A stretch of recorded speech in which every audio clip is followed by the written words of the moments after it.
Every one of these bands, at some point in the 1970s, was massive.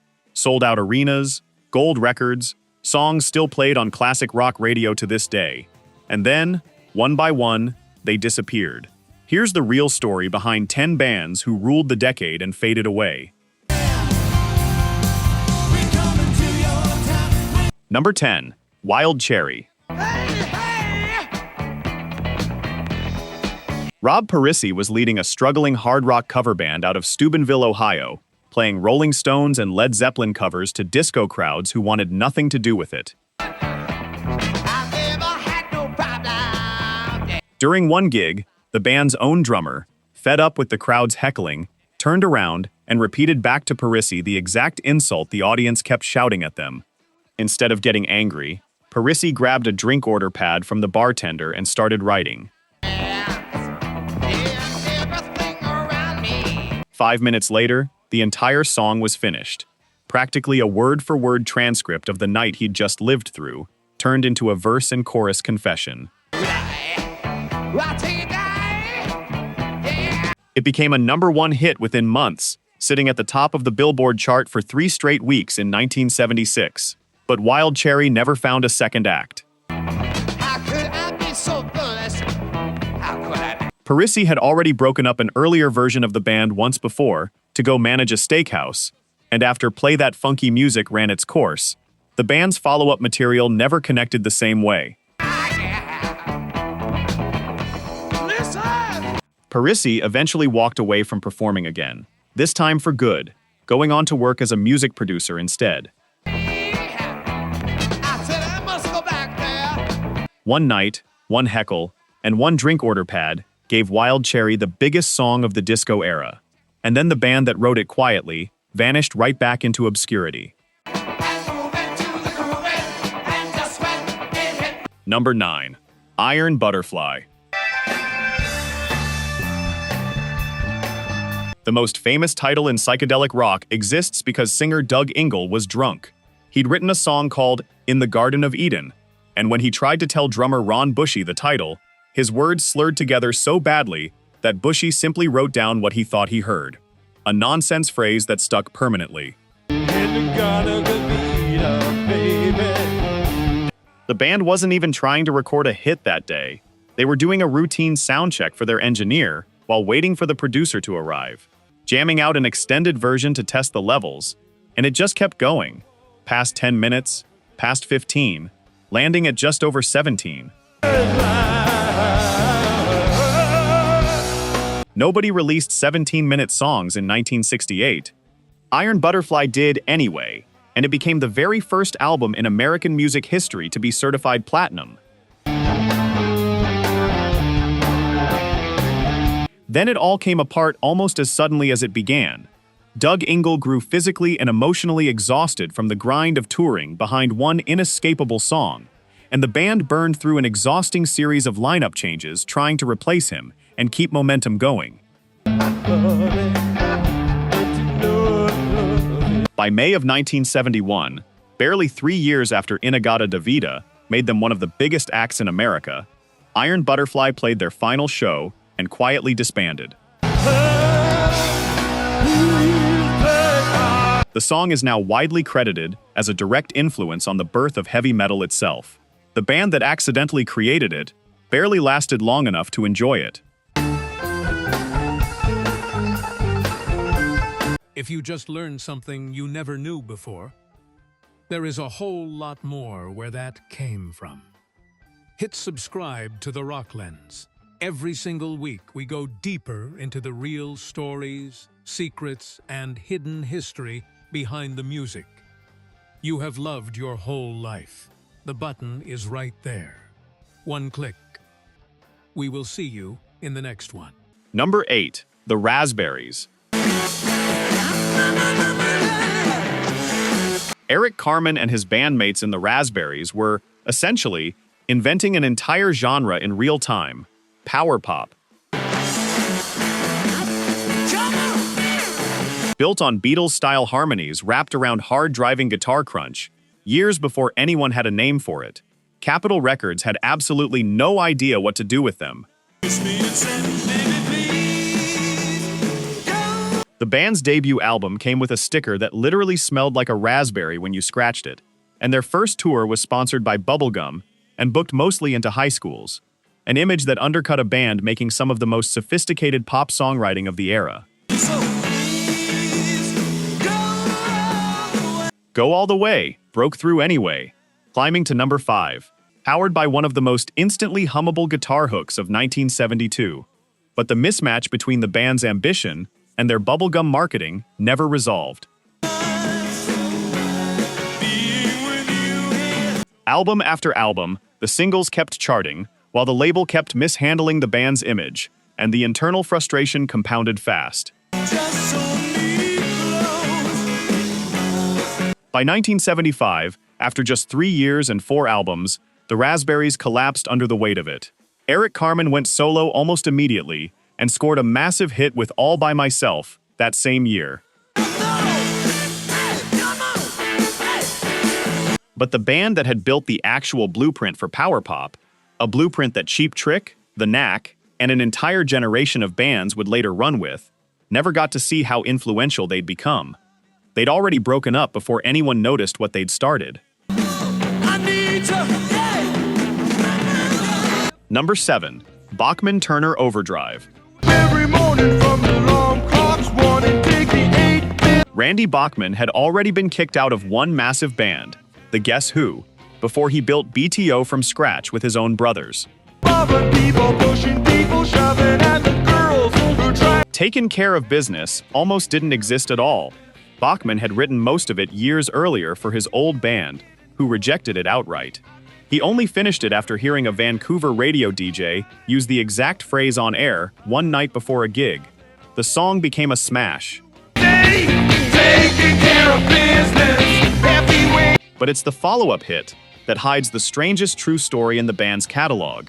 You Ain't Seen Nothing Yet. You could be a musician if you could make sound. With its famous stuttering vocal delivery, wasn't a gimmick or a nod to any other song. It was Randy Bachman's private joke about his own brother Gary, who had a real stutter and had briefly managed the band. It became BTO's only #1 single in America. The band's internal dynamics, though, were exactly as combustible as a group of brothers running a business together tends to be. Randy Bachman had strict, deeply personal rules for how the band behaved on tour. No drugs, no alcohol, no premarital activity, and enforcing them created lasting resentment. His own brother Tim was pushed out of the band in 1974 for allegedly breaking those very rules. By 1977, after a string of platinum albums and constant internal friction, Randy Bachman himself left the band he'd founded and named after his own family. The surviving members kept touring under a shortened version of the name for years. The band that turned a brother's stutter into a #1 hit couldn't hold its own family together long enough to enjoy it. Be a musician if you could make sounds louder, mellow. Number 6. Stealers Wheel. I fall off my chair and I'm wondering. Jerry Rafferty and Joe Egan threw this song together in about half an hour, intended as a sarcastic, Bob Dylan-flavored jab at the exact kind of phony music industry cocktail parties they'd already grown to despise. Jokers to the right, here I am, stuck in the middle. It became an international smash, reaching the top 10 on multiple continents, and Rafferty had already quit the band before it even finished climbing the charts, forcing Egan to lip-sync both of their vocal parts alone in the band's promotional video. What happened next is almost too ironic to script. The very industry the song mocked trapped its writers in exactly the kind of nightmare they'd been singing about. A bitter management dispute erupted, and the resulting legal standoff barred both Rafferty and Egan from releasing any new music under any name for 3 consecutive years. Stealers Wheel officially disbanded in 1975, its 2 founders legally silenced by the fallout from their own biggest hit. Rafferty eventually broke free and returned in 1978 with the solo hit Baker Street, a song he later admitted was written directly about the legal standoff that had just swallowed 3 years of his career. The band that wrote a song mocking the music industry got trapped inside the exact machine they were making fun of. Number 5. Grand Funk Railroad. Grand Funk Railroad had sold out Shea Stadium faster than the Beatles had, moving from unknown Michigan garage act to stadium-filling giants in barely 2 years. The catch? They were locked into a management deal with Terry Knight that gave him a bigger cut of album profits than the entire band combined earned, while the trio lived off a few $100s a week in stipends, despite generating gold record after gold record. In 1972, they finally fired him. Knight responded by suing them for $57 million. Written and recorded in the middle of that exact legal war, We're an American Band became Grand Funk's first ever #1 single. A defiant, chest-out anthem about touring America as a band, composed while its authors were simultaneously being sued into the ground by the man who'd built them. Terry Knight didn't back down quietly either. That December, he showed up at Madison Square Garden with an actual court order and physically seized the band's stage equipment right after they finished performing. Grand Funk eventually settled out of court, but the financial and creative damage was already done. The band that scored one of the biggest hits of 1973 spent the rest of the decade fighting off the lawsuits, legal fees, and internal exhaustion left behind by the very lawsuit that inspired their biggest song. Number 4. Mott the Hoople. Don't wanna stay alive when you're 25. By early 1972, Mott the Hoople was finished, or so they thought. Get in the head when he was 25. Speed jive. Bassist Pete Watts called David Bowie, a fan of the band, not to discuss a song Bowie had offered them, but simply to ask if Bowie could help him find a regular job, because Mott the Hoople was breaking up. Bowie stopped him cold. Space, funky little boat race. Within 2 hours, he called back and said he'd written something new specifically for them since they'd last spoken. He sat on the floor of an office on Regent Street in London and played the band an acoustic demo of All the Young Dudes, a song so good, singer Ian Hunter later said, that he couldn't believe anyone at Bowie's level of fame would simply give it away. Hey, dude! The band scrapped their breakup on the spot, recorded the song with Bowie producing and playing guitar alongside them, and watched it become their first ever hit, cracking the UK top 3, and finally breaking them into the American charts.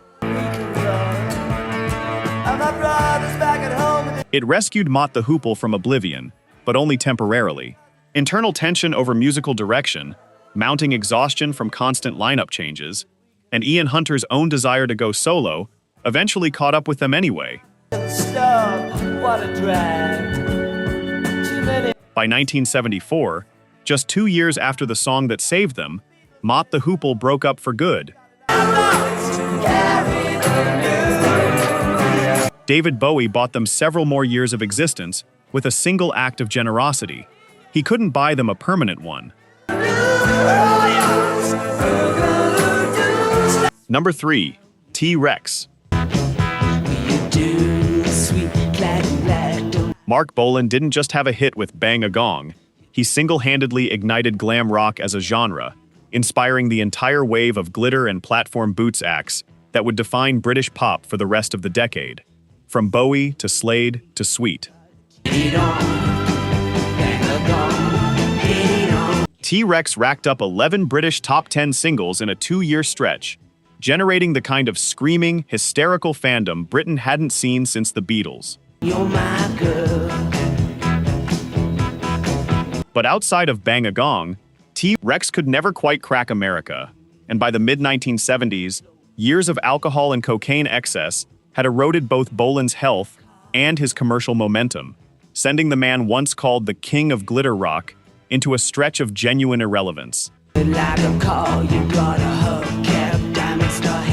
Here's the detail almost nobody knows. Marc Bolan never learned how to drive. Friends said he'd had a lifelong, near-superstitious fear that he would die in a car crash.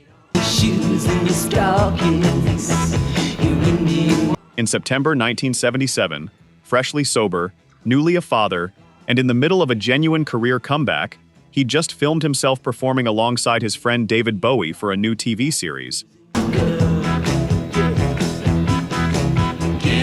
Bolan was riding as a passenger in his girlfriend's purple Mini early one morning when it left the road and struck a tree in southwest London. He was killed instantly. He was 29 years old. 2 weeks shy of his 30th birthday, and the fear he'd carried his entire adult life turned out to be exactly right. Number 2. Free. Free was barely out of their teens when All Right Now turned them into international stars. A bluesy, riff-driven anthem built around Paul Kossoff's guitar tone, a sound so instantly recognizable, it's still one of the most licensed rock songs in history. Kossoff was only 19 when the song hit. But behind the band's rapid rise, Kossoff had already developed a severe drug dependency that would define, and ultimately end, both his career and his life. The band's internal chemistry started cracking almost as fast as their fame grew, and by 1973, unable to hold together under the pressure, Free permanently disbanded. Kossoff's health continued collapsing after the split. In September 1975, he suffered a heart attack so severe that he was clinically dead for roughly 35 seconds before doctors managed to revive him. Against every piece of medical advice he'd been given, he kept touring anyway with a new band, Backstreet Crawler. On March 19, 1976, on a flight from Los Angeles to New York, Paul Kossoff died from a drug-related heart complication. He was 25 years old. His father later held solo tribute performances in his memory, night after night, unable to fully let go of the son whose guitar tone had once defined one of the biggest songs of 1970, before addiction quietly, and then permanently, took him. Number 1. Badfinger. Badfinger was, by every measure, the closest thing to a second Beatles that ever existed, signed directly to the Beatles' own Apple Records, with Paul McCartney personally writing them their first hit and George Harrison co-producing one of their albums. Pete Ham and Tom Evans co-wrote Without You, a song so good it became a #1 hit for Harry Nilsson and decades later for Mariah Carey, generating enormous royalties for everyone involved in that success. Everyone, that is, except the two men who wrote it. Their American manager, Stan Polly, turned out to be one of the most destructive figures in rock history. A man later named in a U.S. Senate investigation for alleged ties to organized crime, who systematically drained the band's earnings through mismanaged accounts and vanished advances, while Badfinger kept selling records and touring, believing they were becoming millionaires. By April 1975, facing total financial ruin and convinced the money he'd been promised had disappeared for good, Pete Ham hanged himself in his garage. He left a note naming Polly directly, calling him, in Ham's own words, a soulless man he intended to take down with him. He was 27 years old. 8 years later, in November 1983, his songwriting partner and closest friend Tom Evans, still fighting over royalties for the very song that should have made them both wealthy, took his own life the exact same way, in his garden, at his home outside London. Two members of the band the Beatles handpicked to be their successors were driven to suicide by the very industry that once called them the future of rock and roll.